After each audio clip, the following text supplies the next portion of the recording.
Hi friends, எல்லாருக்கும் good evening. நான் உங்கள் கார்த்திக் ராமச்சந்திரன் பேசுகிறேன். இந்த 2026 ஆரம்பித்து ரொம்ப சீக்கிரமாக போகுதுல்ல.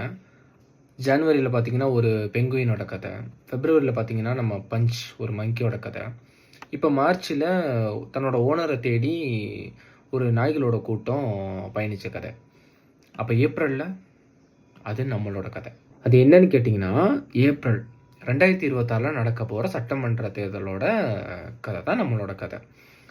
இந்த ஏப்ரலில் நடக்க போகிற எலெக்ஷனில் நம்ம கரெக்டான முடிவு எடுக்கிறோன்னா, சுதந்திரம் அடைஞ்சதுக்கு அப்புறமா இப்போ வரைக்கும் ஃபஸ்ட்டு நம்ம தாத்தன் போட்டன் பாட்டன் எல்லாம் கேனனை வச்சுருந்தானுங்க.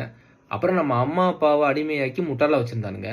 நம்மளும் கடந்த எலெக்ஷன்லலாம் ஓட்டு போட்டு முட்டாளாக தான் இருந்திருக்கோம். ஆனால் இது நம்ம முடிச்சுக்க வேண்டிய நேரம். ஓன் தொகுதியில் போ, உனக்கு என்னென்ன பிரச்சனை, 5 வருஷத்துக்கு முன்னாடி நடந்த பிரச்சனை இப்போ இருக்கா இல்லையா, இல்லை புதுசாக ஏதாச்சும் பிரச்சனை வந்திருக்கா, அதை நோண்டு. யார் எலெக்ஷன் கேண்டிடேட்டோ அவன்கிட்ட கொஸ்டின் பண்ணு. 5 வருஷத்துக்கு முன்னாடி நீ என்ன பண்ணுன, இப்போ எதுக்கு இங்கே வந்துருக்கு கொஸ்டின் பண்ணு. ஏன்னா கேள்வி கேட்குற அதிகாரம் நம்மக்கிட்ட மட்டும்தான் இருக்குது. ஓட்டு போட்டு முடிஞ்சு ஜெயிச்சதுக்கு அப்புறம் எவனாச்சும் வந்தான்னு கேட்குறேன்னா எவனும் ஒருத்தரும் ஒன்றும் பண்ண மாட்டான். நண்பர்களே, இது நம்ம கேட்க வேண்டிய நேரம். யார் வந்தாலும் கேளுங்க. ஒரு வேளை எல்லாம் தாண்டி எலெக்ஷன் ஓட்டு போடுற நிலைமை வந்தாலுமே, ஓட்டு போட்டு ஜெயிச்சாலும் நீ சட்டையை பிடிச்சி கேட்குற மாதிரி ஒருத்தர் இருந்தால் அவனுக்கு ஓட்டு போடு. நீ யாருக்கு வேணால் ஓட்டு போடு. நான் யாருக்கு வக்காலத்தாலும் வாங்கலை, இவனுக்கு போட அவனுக்கு போட்டுன்ட்டு. உனக்கு தெரியும்ல, நீ போட்டு தேர்ந்தெடுத்தா உன் ஊருக்கு ஒருத்தன் நல்லது பண்ணுவான்ட்டு அவனுக்கு போடு. இதுக்கு மேலே நடக்க போகிற பிரச்சனை மட்டும் தான் நம்ம பேச போகிறோம். எலெக்ஷன் வரைக்கும் பேசுகிறோம். பாய்.